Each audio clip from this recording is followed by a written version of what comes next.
같이 함께 읽겠습니다. 내가 받은 것을 먼저 너희에게 전하였노니 이는 성경대로 그리스도께서 우리 죄를 위하여 죽으시고 장사 지낸 바 되셨다가 성경대로 사흘 만에 다시 살아나사 게바에게 보이시고 후에 12 제자에게와 그 후에 500여 형제에게 일시에 보이셨다니 그 중에 지금까지 대다수는 살아있고 어떤 사람은 잠들었으며 그 후에 야고보에게 보이셨으며 그 후에 모든 사도에게와 맨 나중에 만삭되지 못하여 난 자 같은 내게도 보이셨느니라. 아멘.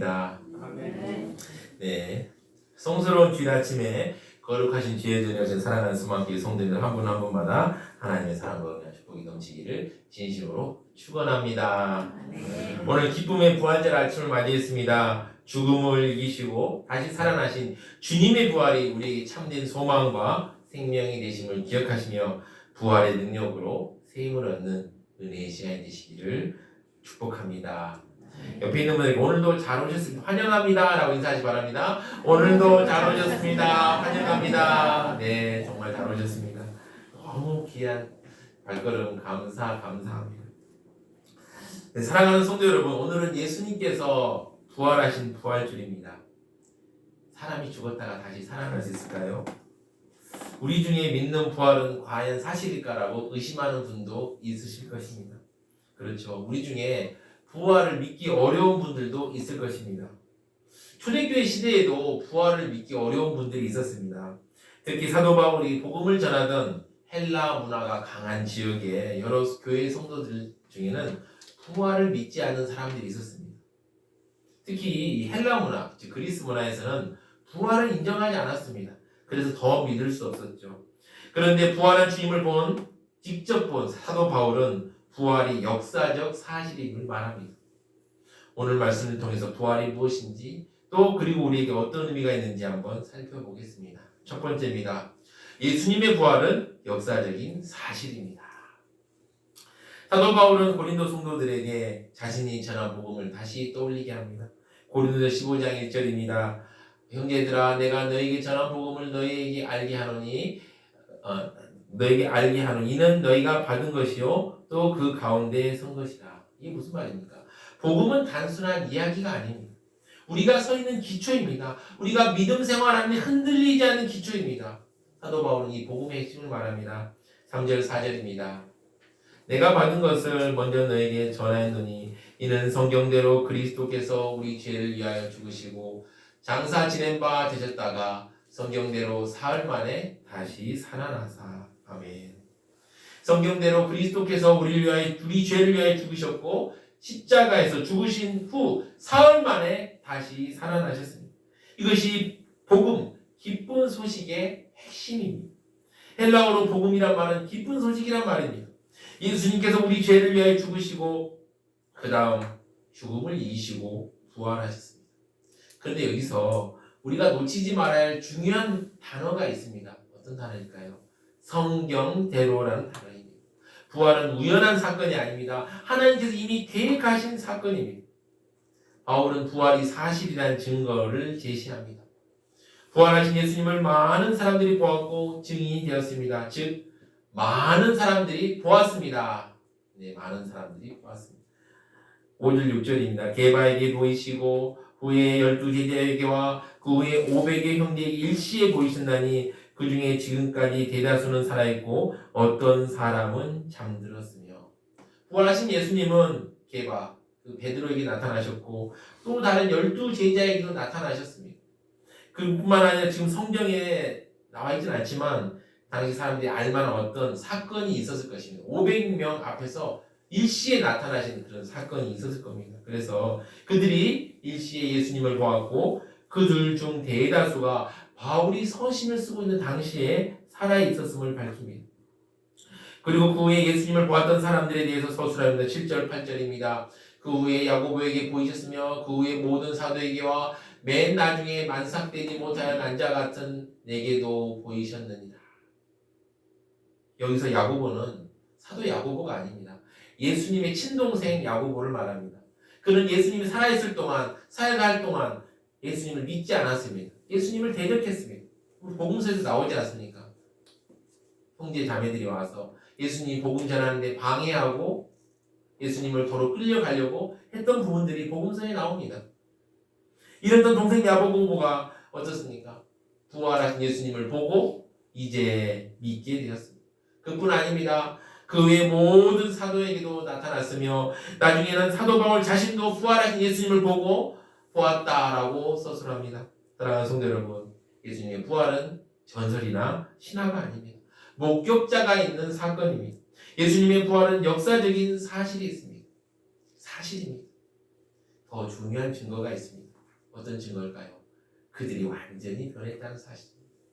여러분, 예수님이 십자가에서 죽으신 이후에 제자들은 낙심과 절망 가운데 허무하게 고향으로 돌아갔습니다. 예수님만 믿고 있었는데 예수님이 십자가에서 허무하게 돌아가시자 그냥 다 내려놓고 고향으로 돌아가자 해서 이제 베드로 같은 경우는 이제 갈릴리에 가서 다시 이제 물고기를 잡자 하고 해서 돌아갔죠. 우리가 알다시피 수제자였던 베드로는 예수님이 신문을 받고 있을 때 3번 부인하기까지 했습니다. 또한 예수님이 장례식 때 제자들 그 누구도 참석하지 않았습니다. 예수님께서 십자가에 매달리셨을 때 그의 제목은 뭐였을까요? 바로 나사렛 예수, 유대인의 왕이었습니다. 당시 로마는 강대한 나라였습니다. 얼마나 강대한 나라냐면요, 지중해 세계에서 로마는 지금의 중국과 미국을 합친 것보다 더 큰 영향력을 가진 나라였습니다. 그런데 이 제국의 반역을 시도한다는 명목으로 죽은 것입니다. 그러니 제자들이 얼마나 무서웠겠습니까? 그래서 숨어 있었습니다. 그러나 제자들은 예수님의 부활을 목격하자 그 어느 누구보다도 담대한 사람들이 되었습니다. 겁쟁이였던 그들이 이제는 죽음을 두려워하지 않고 나섰습니다. 그리고 예수님의 부활 소식을 전하는데 인생을 바쳤습니다. 왜냐하면 부활이 있고 그것을 직접 눈으로 목격했기 때문입니다. 그들 모두가 부활을 보기 전에는 두려워했고 숨었으며 생명을 보존하기에 급급했지만 그들이 부활을 목격하자 담대하게 되었고 더 이상 숨지 않고 복음을 전했으며 죽음조차도 그들을 막을 수 없었습니다. 부활이 있기 때문에 그들은 죽음도 두려워하지 않고 예수님을 전했습니다. 당시 예수님을 전하는 것은 참으로 어려운 일이었습니다. 가진 핍박과 고난을 당해야 했고 편안하게 살 수도 없었습니다. 이런 사람들 중에 한 사람이 누구냐면 고린도전서를 쓴 사도 바울도 있었습니다. 사도 바울은 고급 교육을 받은 사람입니다. 그런데 예수 믿는 사람을 핍박하는 데 앞장선 사람이었습니다. 그리고 그 예수 믿는 사람을 핍박하는 그 열심이 너무 커서 예루살렘에서 제법 멀리 떨어져 있는 다메섹까지 가서 핍박하려고 했습니다. 그런데 그 가는 길에 부활하신 예수님을 만나게 되었습니다. 그래서 바울은 자기 일생을 예수님을 전하는 데 다 바쳤습니다. 왜 믿음의 선배들이 이렇게 행했을까요? 여러분, 부활이 사실이기 때문입니다. 그래서 그들은 자신의 모든 삶을 부활을 증언하는 데 다 바쳤습니다. 사랑하는 성도 여러분, 부활은 사람을 바꿉니다. 그래서 우리는 분명히 말할 수 있습니다. 예수님의 부활은 기록된 사건이고 목격된 사건이며 사람을 바꾼 사건입니다. 그렇다면 부활이 역사적 사실이라면 우리에게 어떤 의미가 있을까요? 두 번째입니다. 부활이기 때문에 우리의 믿음은 헛되지 않습니다. 우리는 앞서서 부활이 역사적 사실이라는 것을 살펴보았습니다. 부활이 역사적인 사실이라면 우리의 믿음도 헛되지 않습니다. 성경은 그 사실을 밝히 보여주고 있습니다. 고린도전서 15장 17절입니다. 네, 보시면 이렇습니다. 그리스도께서 다시 살아나신 일이 없으면 너희 믿음도 헛되고. 네. 예수님께서 다시 살아난 일이 없다면 우리의 믿음은 헛될 뿐입니다. 그러나 여러분, 예수님께서는 살아나셨습니다. 그래서 어떻습니까? 우리의 믿음은 헛되지 않습니다. 바로 예수님의 부활이 역사적 사실이기 때문에 예수님을 믿는 우리의 믿음 또한 헛된 것이 아닙니다. 우리 주님 예수님의 부활은 그 하나의 사건으로 끝나지 않습니다. 우리의 죄 문제가 해결되었음을 증명합니다. 그리고 죽음이 끝이 아님을 보여줍니다. 그리고 우리에게 영원한 생명이 있음을 선포합니다. 성경은 말합니다. 사망아 너희 승리가 어디 있느냐? 이제 죽음은 끝이 아닙니다. 왜냐하면 예수님께서 죽음을 깨뜨리셨기 때문입니다. 그리고요, 더 놀라운 약속이 있습니다. 우리도 부활한다는 것입니다. 예수님의 부활은 우리 부활의 시작입니다. 성경은 죽은 자의 부활이 없으면 예수 그리스도께서 살아나지 못할 것이라고 말씀합니다. 죽은 자의 부활이 일어나지 않는다면 그리스도도 다시 살지 못했다고 말씀합니다. 놀라운 예수 그리스도의 부활이 역사적 사실이라면 죽은 자의 부활도 반드시 일어날 것이라는 것입니다. 성경은 예수 그리스도의 부활과 죽은 자의 부활은 따로 떨어진 사건이 아니라고 강조합니다. 예수님께서 잠자는 자들의 첫 열매로 부활하고 나중에 예수님께서 재림하실 때 죽은 자들도 모두 부활하게 될 것이고 예수 믿는 사람은 영광스러운 썩지 아니할 새 몸을 입게 될 것이라고 말씀합니다. 죽은 자들이 썩지 않은 몸을 입으며 살아나고 우리들도 새 몸을 입게 될 것이라는 것입니다. 여러분 놀랍지 않습니까? 그때 사망을 삼키고 이기리라는 말씀이 이루어지고 죽음이 권세를 잃을 것을 말씀합니다. 54절 55절입니다. 이 썩을 것이 썩지 아니함을 입고 이 죽을 것이 죽지 아니함을 입을 때에는 사망을 삼키고 이기리라고 기록된 말씀이 이루어지리라. 사망아 너의 승리가 어디 있느냐? 사망아 내가 쏘는 것이 어디 있느냐? 모든 사람, 모든 인류의 공포의 대상이었던 사망은 예수 그리스도께서 사망의 권세를 이기시고 부활하심으로 이미 깨어졌습니다. 우리 주님 예수님의 부활은 하나의 우발적인 사건이 아닙니다. 우리의 죄 문제가 해결됐음을 증명하고 죽음을 이기게 하며 우리에게 부활 소망을 준 사건입니다. 사랑하는 성도 여러분, 부활이기 때문에 우리의 믿음은 헛되지 않습니다. 우리 주님은 지금도 살아계시며 우리의 소망 되십니다. 이걸 생각하고 우리 찬양을 합시다. 주 하나님 독생자 예수 찬양하시겠습니다.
붙들고 살아야 합니다. 아멘. 사랑하는 성도 여러분, 우리는 앞서서 부활이 사실이고 부활이기 때문에 우리의 믿음이 헛되지 않음을 알 수 있었습니다.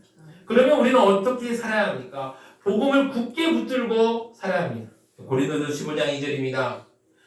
너희가 만일 내가 전한 그 말을 굳게 지키고 헛되이 믿지 아니하였으면 그로 말미암아 구원을 받으리라. 아멘. 우리 모두는 복음을 굳게 붙들어야 합니다. 복음이란 무엇입니까? 기쁜 소식을 말합니다. 무엇이 기쁜 소식입니까? 예수님께서 우리 대신 죽으시고 다시 살아나시고 그를 믿는 우리들 모두에게 죄사함과 구원을 주셨다는 기쁜 소식입니다. 그런데 참 안타깝게도 세상은 우리로 하여금 이 기쁜 소식을 모르게 하거나 잊어버리게 하려고 갖은 노력을 다합니다. 우리에게 이 땅의 삶이 전부인 것처럼 속입니다. 이 땅의 삶이 전부인 것처럼 이 땅의 즐거움을 많이 보여주고 돈과 성공이 인생의 궁극적인 목적인 것처럼 착각하게 만듭니다. 물론 우리가 하나님 안에서 바르게 근검절약하고 부지런하고 성실하게 살아가면 우리가 잘 살아가도록 하나님께서 복을 내려주십니다. 세상은 우리가 복음에 대해서 이런 생각하지 못하게 하기 위해서 다양한 방법으로 우리를 유혹합니다. 특히 이런 유혹이 잘 먹히는 대상이 바로 어린 학생들입니다. 그래서 교회 교육이 참 어렵습니다.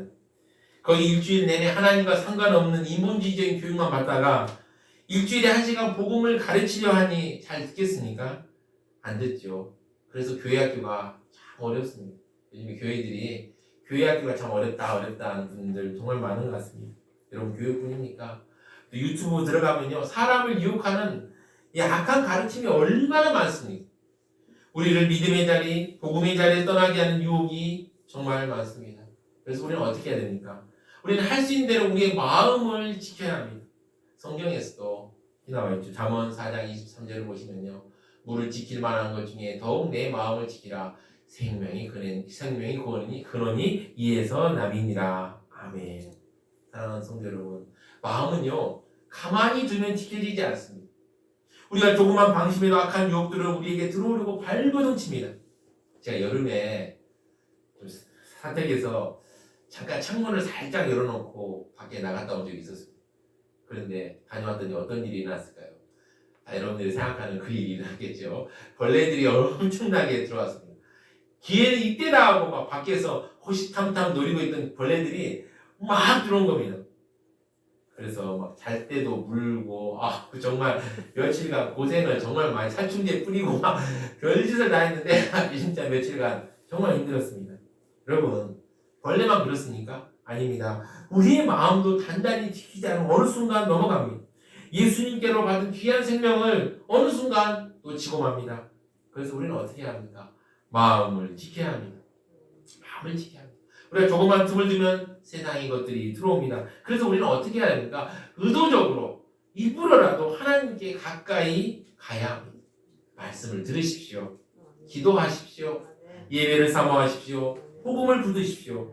그럴 때 우리는 흔들리지 않는 믿음 위에 서게 됩니다. 예수를 믿고 믿음의 길을 걷는 것은 참된 행복과 은혜의 길입니다.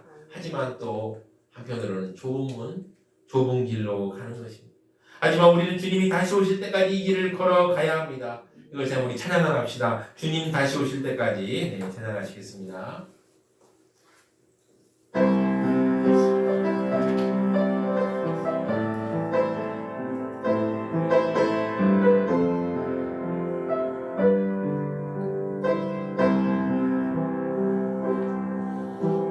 주님 다시 오실 때까지 나는 이 길을 가리라.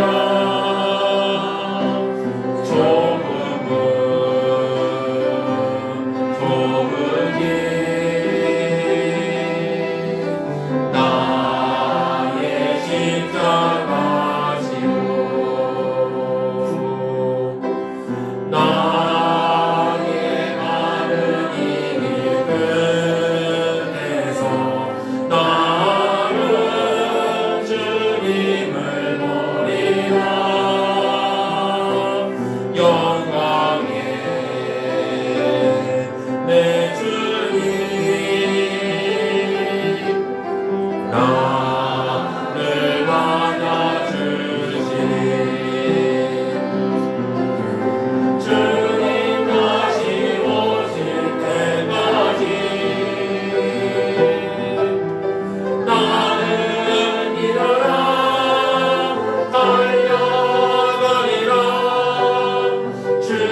나의 십자가 지고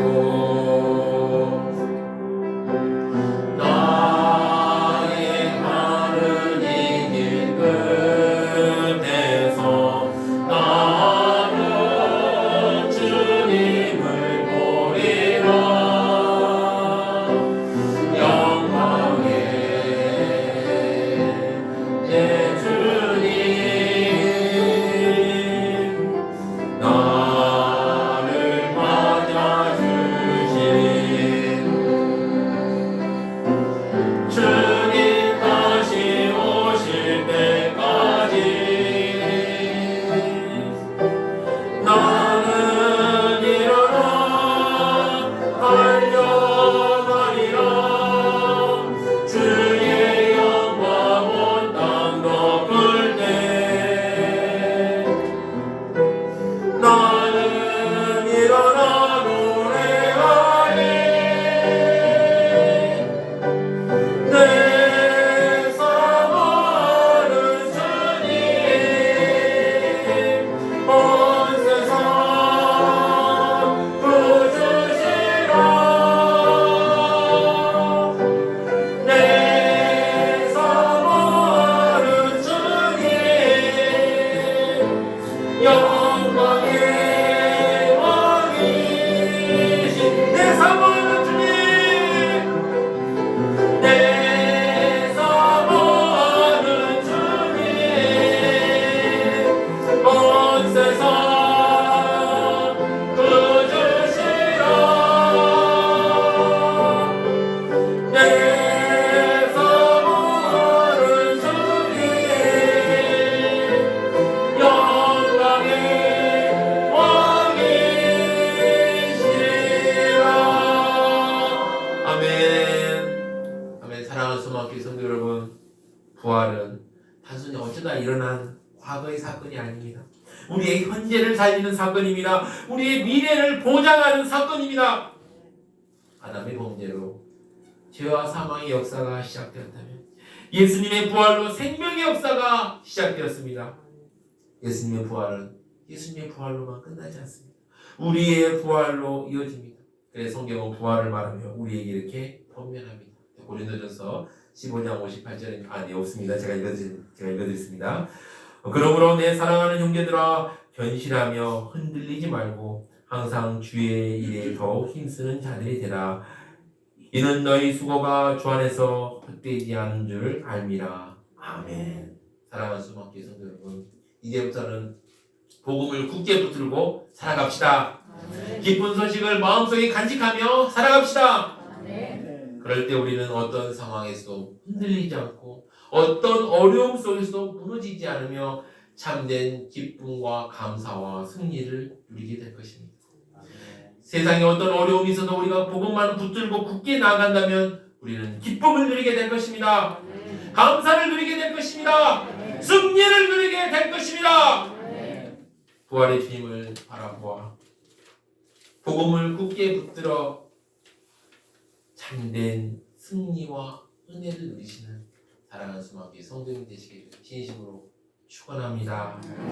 우리 다 같이 합심하여 기도하겠습니다. 부활신앙으로 복음을 굳게 붙들고 살아갈 수 있도록 이 기도 제목 두고 주여 한번 해줘 힘차게 기도하시겠습니다.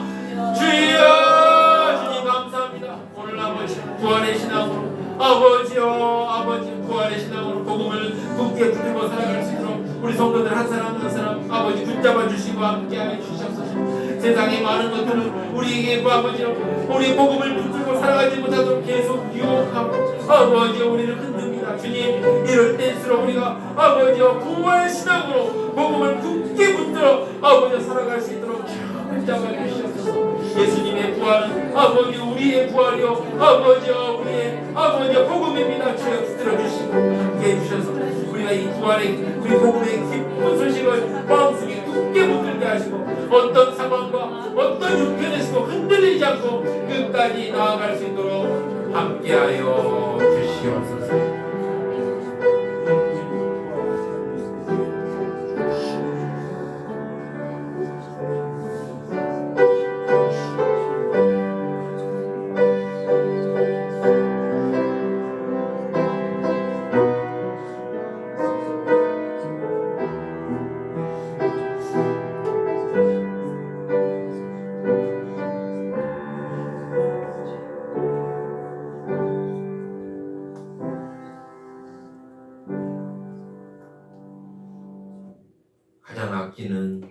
독생자 예수 그리스도를 죄인된 우리를 위하여 이 땅에 보내주실 정도로 우리를 사랑하신 하나님 아버지, 오늘도 우리를 부활의 날로 불러주시고 말씀을 통해 피눈에 베풀어 주심 감사드립니다.